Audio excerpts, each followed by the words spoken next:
Good afternoon and welcome back to the One Celtic Fans View this afternoon. It's been quite an interesting afternoon when it comes to Celtic. We're going to listen to the Callum McGregor interviews, and it's been interesting to say the least listening to Callum because he is obviously going nowhere this summer. There's a lot of Celtic fans thinking that Callum McGregor may leave this transfer window. By the sounds of it, Callum McGregor, I would say, is going absolutely nowhere.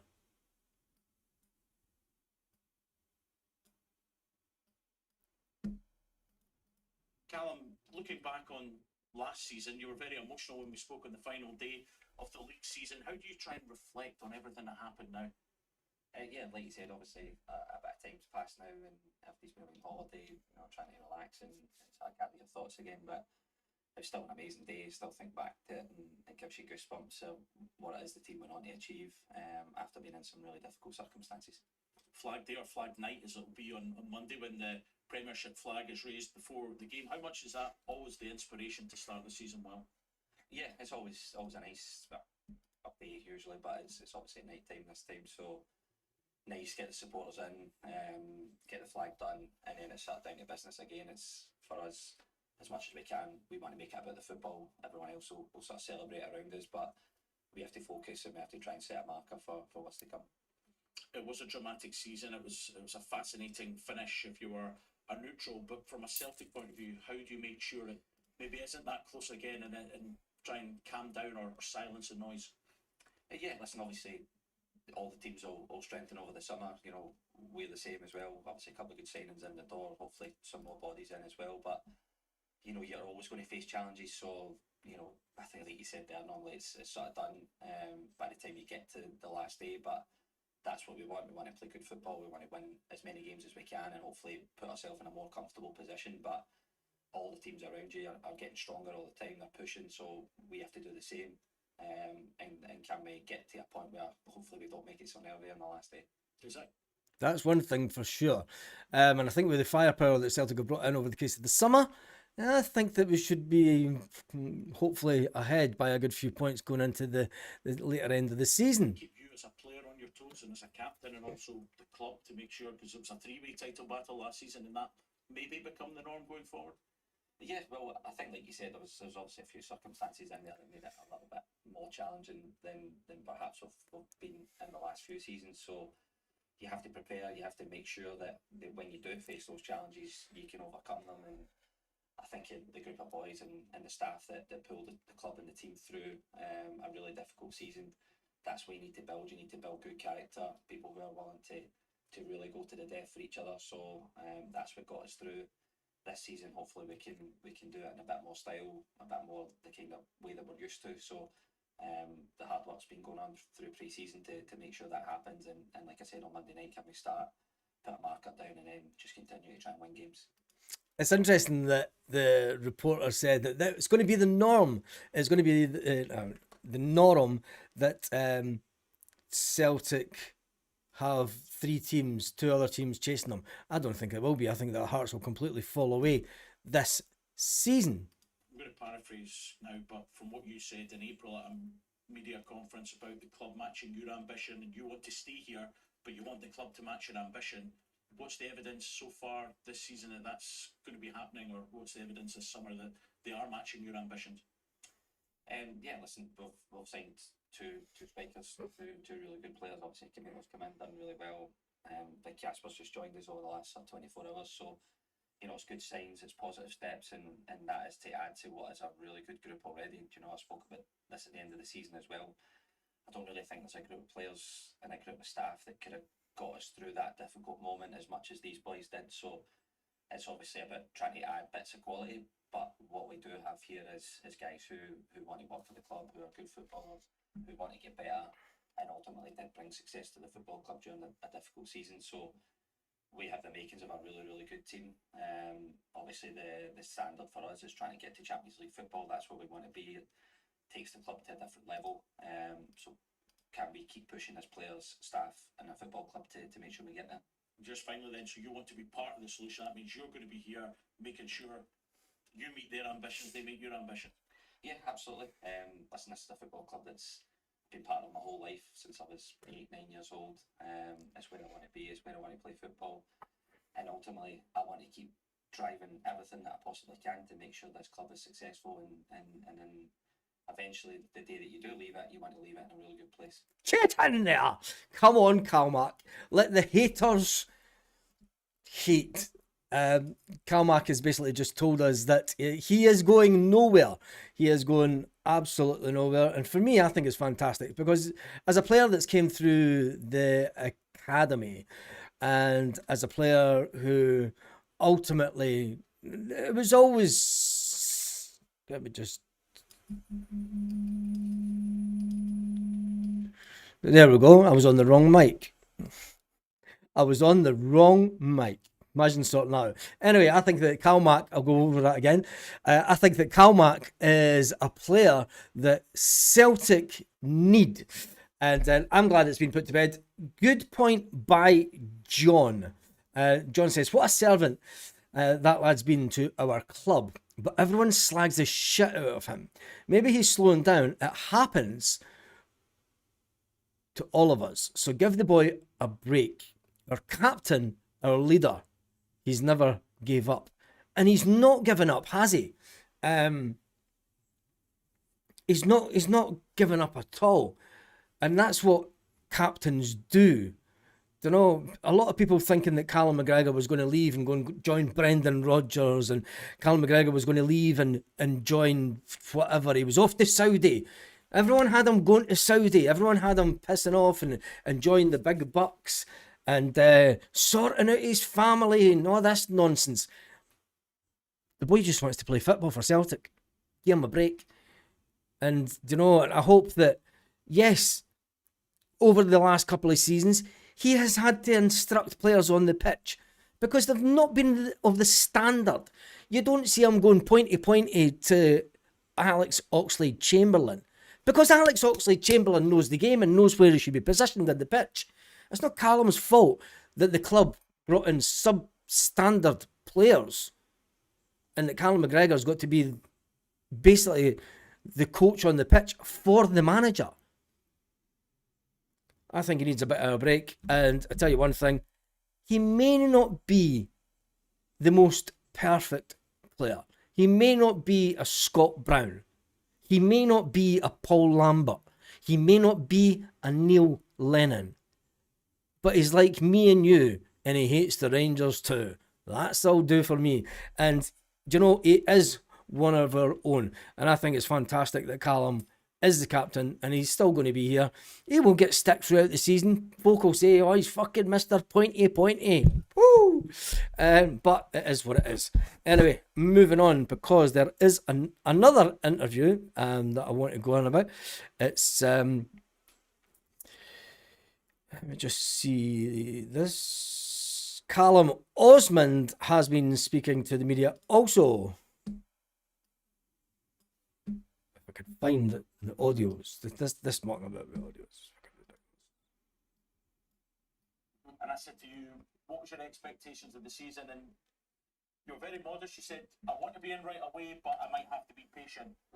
How could you try and describe what actually happened to you last season? Yeah, it was a whirlwind. It went from me sort of like having like 10 days of just like bliss, like I sort of just jumped straight into it and I was loving it, and then it got taken away from me, which was tough. But I feel like I needed that to sort of like learn of some things about like obviously the club and everything, and I sort of saw it from like a fan's perspective really, and then that showed me like how like big it really is and what it means to everyone. So I think that did help me like coming back in, and then I knew what I had to do.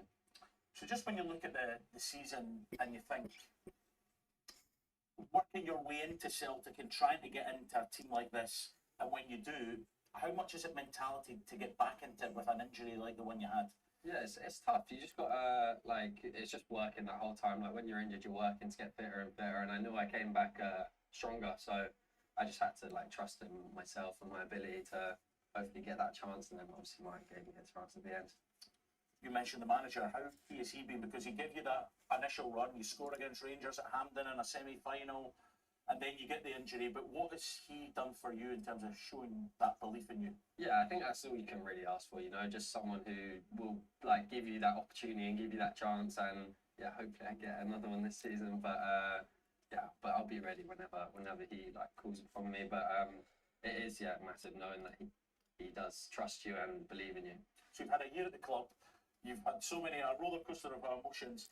How better placed are you to really go and attack this season? Yeah, I like to think I'm in a good place now. I had a good like chunk of time in the off season to make sure I was staying on it and staying fit. And yeah, I think I came in good. I just hope to get some goals now, and yeah, hopefully I get my chance and to show what I can do again. Obviously, there's changes as every summer with every club.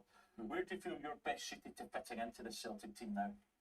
Yeah, I mean, I see myself as quite like versatile. You know, like I can play wherever I'm sort of needed across the front. But yeah,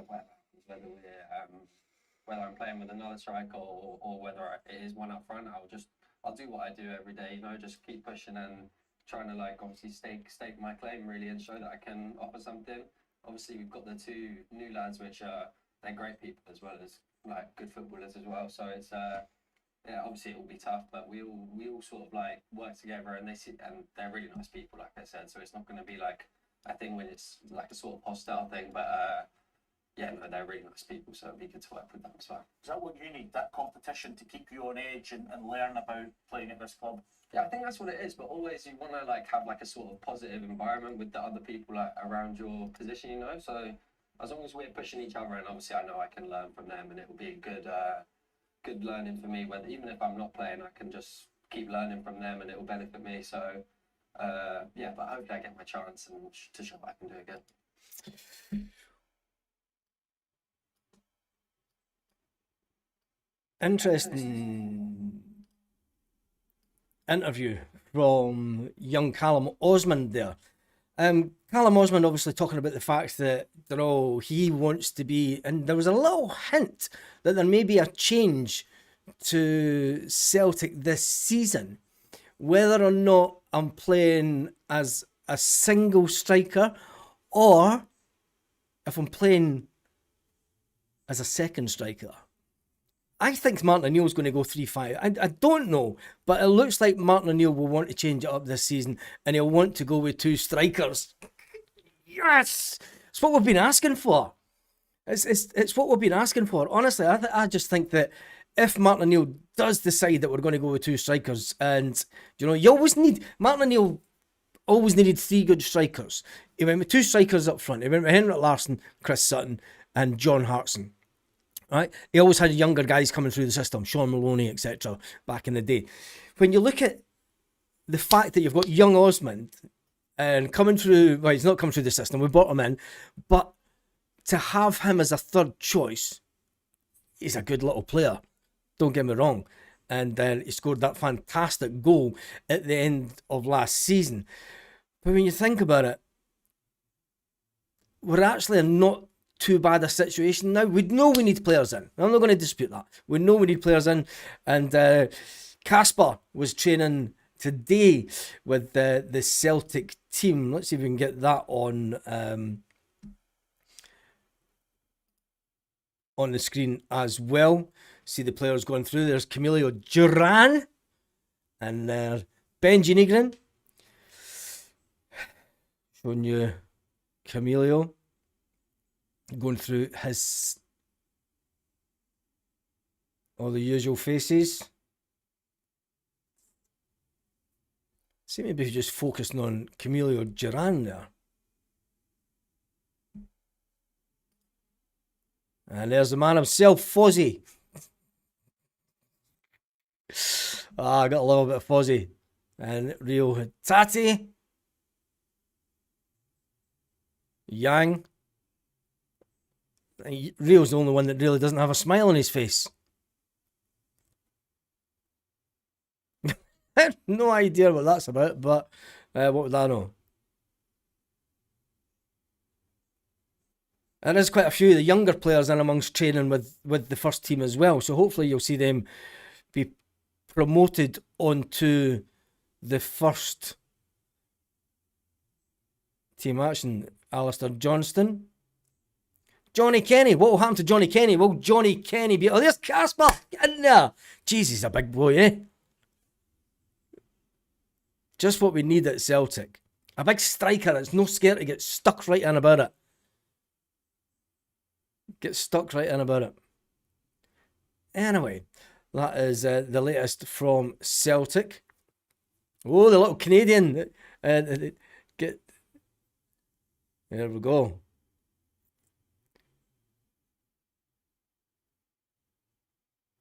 Casper and the Canadian. It's got a rhyme to it. He's like, what am I meant to be doing? First day at the new job, innit? What am I doing? What? Where?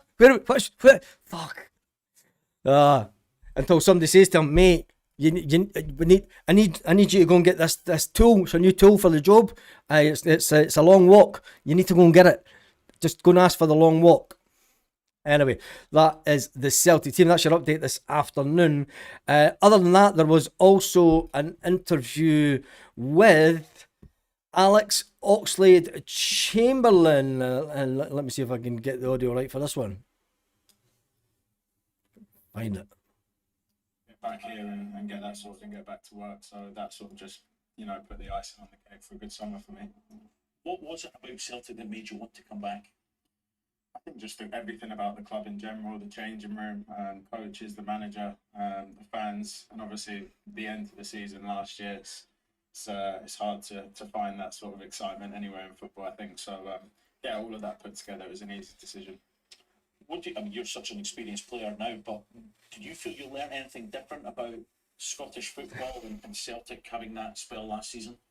Just think I learned more about the club and what it means to people. I think when you play down in England for a lot of the time, you maybe don't realise how big it is up here and how passionate it is. So I'm just delighted that I got a chance to play for a massive club like this and experience something like we did last year.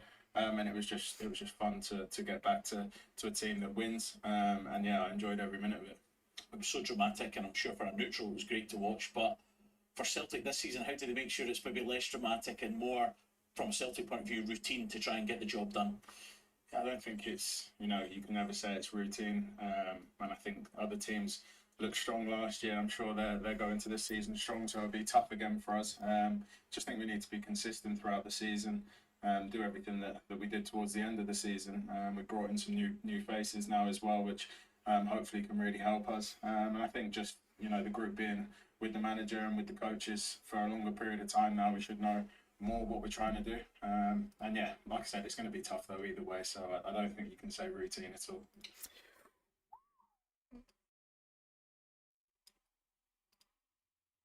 You don't think it'll be routine at all going into this season? I think that there's one good thing for the Alex Oxlade-Chamberlain one.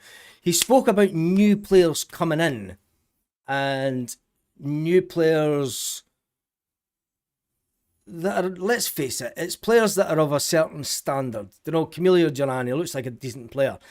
He looks like he'll score goals. He scored 3 goals already. We've brought in Casper. We know what he can do. Maybe this is the kind of players that Alex Oxlade-Chamberlain was looking for reassurance from Celtic. From Martin O'Neill. Are you going to bring in the standard of player that can make us, help Celtic get into the Champions League? Because let's face it, Alex Oxlade-Chamberlain's probably looking around the training pitch last season and going, fuck me, the standard's poor. There's some good players, and then there's some players that just, they're not Champions League level type players, which we had a lot at Celtic last season. So maybe Celtic are going to go out and bring in another couple of players, Casper was asked to go for a tartan tin of paint and a left-handed screwdriver. And 2 left shoesies on. Mika's been left out of the team. Yes, that's right. He has, because he's told his team that he's got a cold.